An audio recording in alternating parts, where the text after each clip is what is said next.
మాకు జీవనోపాధి విషయంలో సార్ 70 కోట్ల రూపాయలు టాడీ టాపర్స్ కోసం సార్.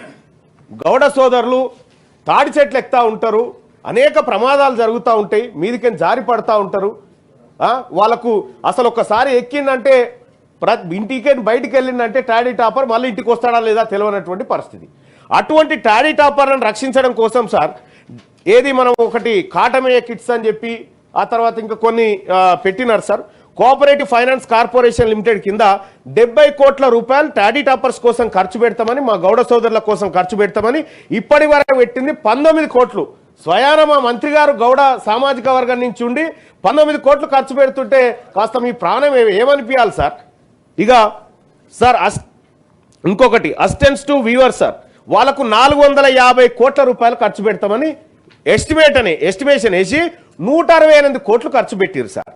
ఇక 22 బీసీ కోఆపరేషన్స్ అండ్ రాజీవ్ యువ వికాసం కింద సార్, రాజీవ్ యువ వికాసం కింద 4102 కోట్ల రూపాయలు మేము బీసీ యువత కోసం బీసీల కోసం ఖర్చు పెడతామని బడ్జెట్లో చెప్పి 4102 కోట్లు ఖర్చు పెడతామని చెప్పి సార్ 13 కోట్లు ఖర్చు పెట్టినట్టుగా లెక్కలు ఉన్నాయి సార్. ఇక్కడ 13 కోట్లు ఇంకొక నెల అయితే బడ్జెట్ వస్తుంది సార్. అంటే ఇవన్నీ మీకు ఎగనామం పెట్టబోతున్నాయి ఏంటి అనేది రాసి ఇచ్చినట్టుంది సార్ మాకు. ఇక్కడ సార్ మా జీవనోపాధి కోసం 4622 కోట్ల రూపాయలు కేటాయించి ఖర్చు పెట్టింది 201 కోట్ల రూపాయలు సార్. షేమ్ సార్ ఇది.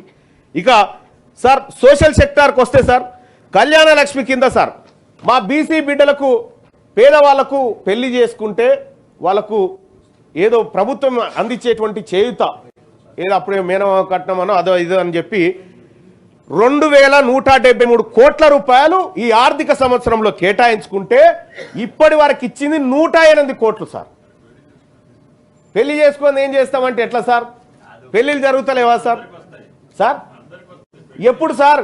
ఇప్పుడు కళ్యాణ లక్ష్మి ఇప్పుడు పెళ్లి చేసుకుంటే సార్ తమరు కూడా అనేక సందర్భాల్లో కూడా చూసిరు. ఇప్పుడు పెళ్లి చేసుకుంటే అప్పుడు ఉన్నటువంటి గవర్నమెంట్ ఏమో పెళ్లి రోజే మేము తీసుకొచ్చి ఇస్తామని చెప్పి అప్పుడున్న గవర్నమెంట్ చెప్పింది. ఈ గవర్నమెంట్ ఇప్పుడు పెళ్లి చేసుకుంటే కళ్యాణ లక్ష్మి చెక్కు ఆ పెళ్లి చేసుకున్న దంపతులకు పిల్లగాడు పుట్టి వాడే పోయి అందుకొచ్చే పరిస్థితికి వచ్చింది సార్. ఎప్పుడు వస్తుందో తెలియదు చెక్కు. ఇక ఆదిలాబాద్ జిల్లాలో సార్ ఈ కళ్యాణ లక్ష్మి కార్డు కూడా మా బీసీలకు రావాల్సిన దాంట్లో ఒక ముసలామే పెళ్లి చేసిరు సార్. 65-70 ఏళ్ళ ముసలామే పెళ్లి చేసి చెక్ ఎత్తుకపోయారు సార్ ఒకసారి. ఇట్లా అదో దుర్వినియోగం మళ్ళా.